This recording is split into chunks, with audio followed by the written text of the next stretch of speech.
Hi there, and welcome to the Proxy Sale channel. My name is Andrew. In today's video, I will guide you on how to set up a proxy in the Kerio Control program. Let's get started. Launch the Kerio Control program. To access the settings, locate the gear icon on the left panel and click on it. Choose Proxy Server from the options presented.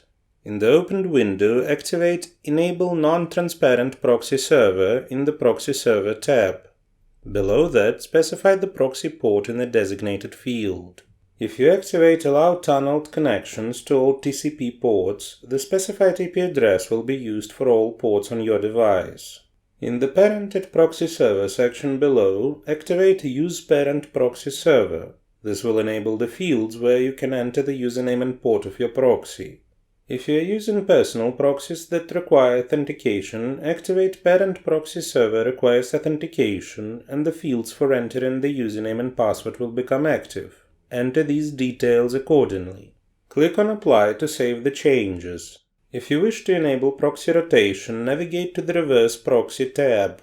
Click on Add and set up the rotation rule in accordance with the proxies you are going to use.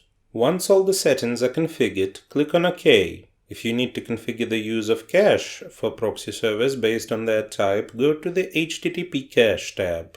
Check the boxes next to the conditions that correspond to your specific requirements. With these steps completed, you are now ready to start working. The proxy and all necessary rules have been successfully set.